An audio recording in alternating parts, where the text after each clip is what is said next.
Austin Booker officially signs his rookie deal, leaving only Rome Odunze and Caleb Williams to sign their rookie deals.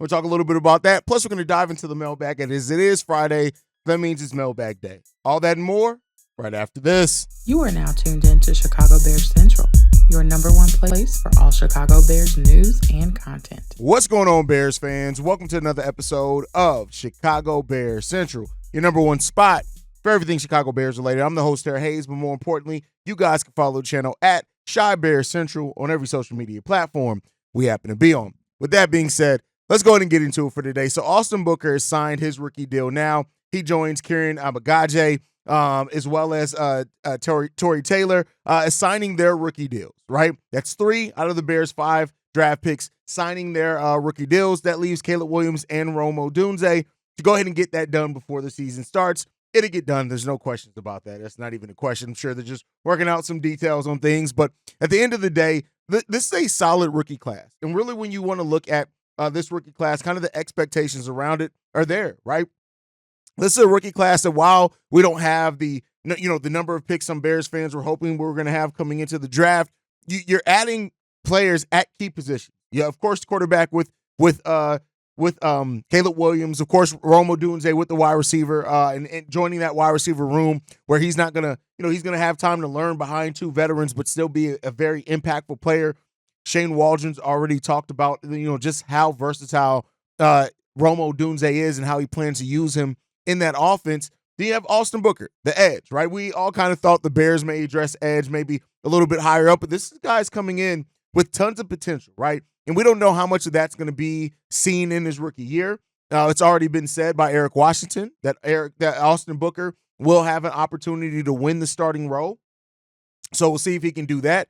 Kieran Abagaje as well, while he has those injury concerns, is somebody that long-term you really do hope and is going to shape up to be maybe even a starter level player for the Chicago Bulls, for the Bears. And then, of course, Taylor there, who is instantly going to come in and hopefully be one of the best punters, right? So this group has its own expectations. They're all at, positions of need and at weak spots for the Bears last season. And so, watching this rookie class grow and develop, seeing how the storylines are going to go for them, it's going to be major. And especially, Rome and Caleb, the symbiotic nature between just their 2 positions and how much they're going to be in and out of that together. So really excited to see that overall. I think this is a rookie class that, we may look back on in a few years and say, listen, every one of these guys that we got end up developing as a starter for the Chicago Bears. And I think if you're able to do that, that's how you win draft classes, and that's how you sustain success, right? You got to hit on your draft picks, hit on way more than you miss on. You're going to miss on some. That's just the nature of sports. There are going to be some people that, via whatever reason it is, whether it's injury, whether it's not progressing in the way that you would hope, it's going to be players that you miss on, but you want to hit on more than you miss. And so as Ryan Poles continues to build this thing out, continues to try to put a team together out there that is a playoff team and a team that is it's the vision that he has for it. They're going a long way in that. So let me know what you guys think about the expectations for the rookie class.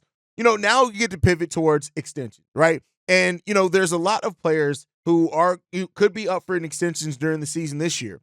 We've already known Ryan Poles has said that, he may wait till after the season to make any type of determination on Keenan Allen and to start those negotiations. We got Tevin Jenkins, who could be up for an extension as well. But I think the one player that you really got to look on that could be extended, that can sign an extension this year, even though he has another year left on his deal, is DJ Moore. And, that comes from Brad Biggs of the Chicago Tribune, who says this: I don't envision general manager Ryan Poles rushing into anything with Allen, especially with Rome Odunze on the board. Jenkins has a lot to prove this season, and that could be a really good thing for him if he maximizes his opportunity, considering how the market for interior linemen has taken off. The next veteran contract could be for wide receiver DJ Moore. That's not so much a prediction as it is a little something to look out for. Moore's under contract through 2025, but my guess is the Bears at least would be interested in entertaining where things stand beyond that. It always takes 2 parties to be interested in getting something done, but I could envision Moore being paid before Jenkins and certainly before Allen, if Allen is even extended. So that comes from Brad Biggs, and I agree with that, right? I think that if you can lock in DJ Moore to an extension, you do that, right? And that's, even with having Rome Odunze here, yeah, Keenan Allen's a player that's a little bit longer in the tooth, right? He's a veteran piece. But if you're able to lock in and have DJ Moore here and Rome Odunze locked in, who we know at least for 5 years, right? If they pick up that fifth-year option, to be able to solidify those two weapons, Keenan Allen is going to be great this season. I do expect Keenan Allen to have a big season with the Chicago Bears as long as he can stay healthy. But I do think in having those two pillars, it allows that flexibility. You may not need to extend Allen. If Rome Odunze really develops the way that you think he can and that it's expected of him, and you already have DJ Moore here, you already know what he can be, it gives you some flexibility in what to do with that third receiver, that slot receiver, right? Not to mention, that you got players as well here that you may look to develop. So, because of that, I think you're really going to look at those opportunities. And I agree with Brad Biggs. I would not be surprised if DJ Moore gets an extension done. Now, it could also come later, right? It could wait to come next year because he is under contract and things like that. But if you do it now instead of waiting, there's some benefit to both teams in that case, right? You're locking him in early. DJ Moore has some safety net in case of any injuries or anything. If he gets it done early. So I would not be surprised. I'm not saying early in the season. I'm not saying that we'll even get the extension for sure during the season. But I would not be surprised if they do try to start exploring those negotiations, exploring those talks, and engage the interest of DJ Moore to go ahead and lock in and stay with the Chicago Bears. But you guys can let me know what you guys think on all that down below, as always. With that said, it is Friday, so it is Mailbag Day here at Chicago Bears Central. Let's go ahead and get into these voicemails. This one's from Fred. Hey, hey, what up, man? What it do for your voice, Fred? Hey, man, I'm just looking forward to see what these guys gonna look like at camp. See who gonna start well, who gonna be ready to compete and win games, and see what Kevin's gonna do as well. So I was looking forward to that, man. And to your question though, when C-Dub said that is it possible that all three receivers get 1,000 yards? It's possible because if you think about it, you had Kurt Warner done it with the receivers he had when they went to the Super Bowl, and they had Anquan Bolden, that's his juror impressed. Joe Burrow and the Bengals, they did it with Boyd, Higgins, and Chase though. But I mean, it's possible though. You know what I'm saying? If not being, if Rome get close to 1,000 yards, let's say if Rome get at least about 800, I'm all right with that. You know what I'm saying? I'm okay with that. If Cole Kmet get 1,000 yards, if DJ Moore get 1,000, Kenny get 1,000. If Everett give us about 500-600, and if us the running backs we got coming out the backfield, like it's possible that what I'm saying, three people can get 1,000 yards though. But yeah, other than that, man, I'm excited. It's like we're getting closer and closer to football now, man. Because I'm everything out the way, and I'm just ready to see what the Bears look like. I'm not even focused on the Bulls right now because all they're gonna do is some dumbass moves like they usually do. But anyway, I just want to tell you guys, man, continue doing what y'all doing. Continue to give us, that content. I love what y'all doing. Keep on pushing, brother, because, man, y'all be having me rolling. Like, and another thing, Hayes, I need to know your Facebook page so I can follow it on Facebook. But, yeah, y'all definitely having me crying. Y'all be going in on haters, man. I'll be loving that shit. I'll be like, man, if I was on this show with y'all last, man, I know I'll be acting a fool right along with y'all. But yeah, I just want to know if they put that out, man. Like, what you think, man? You think it's possible to get 1,000 yards? Cause I ain't gonna knock C-Dub on what he said, though. C-Dub, my guy. Shout out to him and then Bobby. You know what I'm saying? Shout out to Kevo and Steve-O as well too. So, man, y'all stay up, fellas, man. Let me get up out of here, man. Just want to show y'all love like I always do, and show love to all the callers that call in as well, that support y'all as well. Chicago up, better out enough. Listen, if all three receivers, I think the thing that we need to realize is that if all three receivers do get over 1,000 yards, you're talking about a team that is a playoff team. That means the Bears are winning a lot of games. If you have that many receivers, and then you are also, like you said, our tight ends and the weapons that we have overall, I don't know if I see Cole Kmet getting you get a little ahead of yourself there, Fred, with Cole Kmet getting 1,000 yards, but I think we'll see. But regardless, if you have that level of production from your wide receiver core, that means a few things. That means that Caleb Williams is killing it. That probably means the Bears are winning a lot of football games. And it also probably means that the Bears are in playoff contention. And so, that it's never a bad thing. When I say that, I don't expect it because that's still a rarity. It doesn't happen a lot in the NFL where you have three wide receivers going over 1,000 yards. Now, with depending on how Shane Waldron spreads out the passings and the targets to everybody, it's definitely something that's in the wheelhouse of possibility. I just don't go into things with expectations of something that's already rare. I'd rather be wowed by it. And, we'll see. But I do think if you have those numbers, that means that this season went extremely well for the Chicago Bears. And I wouldn't be mad at that at all, Fred. Thank you for that voicemail. Let's go ahead and get into the next voicemail. This one's from Barry.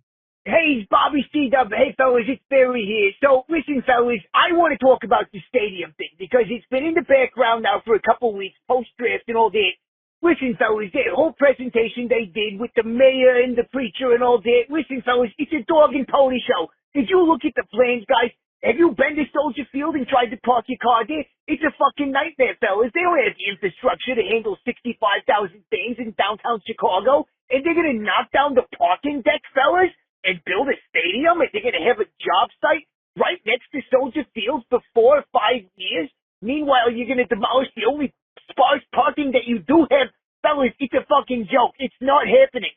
They're going to Arlington Heights, and it's going to be beautiful, fellas. They got that racetrack property where your uncle used to bet on the ponies and lose all his money, and gone is that, and it is going to go to privately owned new Soldier Field, partnered with the casinos, partnered with the restaurants, partnered with the hotels, and the McCaskies are going to make bank because I don't know if you know this, fellas, the McCaskies are among the poorest owners in the NFL because they don't have any side hustles. They're third generation, or George's third generation, living off his granddaddy's creation. And fellas, they got to do something if they want to keep making money or sell the team. So they're not going to do this. We're going to give you $2 billion just so the city of Chicago and the Friends of the Park, wherever the fuck that is, can sit there and take their money. And they're going to give $2 billion so they don't own the stadium, fellas. And they're going to make the fan experience hell for 4 or 5 years. And even when it's done, there's going to be nowhere to park unless you own a fucking boat, fellas. Because look at the fucking parking situation there. You either ride the train or you take your rich uncle's boat to the pier and you leg it there from inside, okay? The drawings, they look nice, fellas, but it's all smoke and mirrors. That mayor that they brought in that hyped himself up, he's going to look like a fucking jackass, fellas, because that stadium is not being built in Chicago. Arlington Heights is the future. Chicago up, but Bear down. First of all, glad to have Barry back. The parking situation does suck. I think we all know that anyone who's actually been to Soldier Field knows that the parking situation sucks down there. And here's the thing, we'll see whether it happens or not. Now, as far as your thoughts on the stadium still ends up going to be in Arlington Heights, I don't know if I believe that anymore. I know that they're going to face hurdles, absolutely huge hurdles, to get the stadium done in the time frame and the area that they want it done, right? I think the governor of Illinois has already talked about it a little bit and said, it may be a little pie in the sky thing there, but it could be. Like, I'm not ruling out the possibility that Arlington Heights may come back into play if this stadium thing falls apart. But I hope that with the presentation they put together, whether that was meant to put kind of pressure on the city or the state, whatever it is, they got to figure out a way to get it done. The stadium, the renders look beautiful. I don't care if it's Arlington Heights. I don't care if it's in Chicago. I think if you can keep it in downtown Chicago, there's just something special about that. I truly feel there's something special about that, and that's probably why they are trying to find a way to get it done. But even with that presentation, nothing's guaranteed until they break ground. And even if they do break ground, that's still not guaranteed either, right? So, we'll end up seeing what comes of that. But your pessimism on that, if that deal happening or not, is legitimate, right? It's not that it's incorrect. It's a very legitimate thing that all with all the pomp and circumstance and everything, that may not be what actually comes to fruition. But I guess we'll see. Barry. My hopes are that it does, because I would love for it to stay downtown. But hey, I guess we'll end up seeing, Barry. Great voicemail. Glad to have you back as well, Barry. Always miss you, man. All right, let's get into the next voicemail. This one's from Coach C. I want to sit down and let things settle from the draft, and get caught up on the podcast a little bit before I called in. But I just want to chime in on two things in particular. One, I'm seeing a lot of love for Eberflus. Last week people talking about he might be a candidate for Coach of the Year and this and that. But I just wanted to, kind of pump the brakes on that stuff, because people got to come back down to reality a little bit.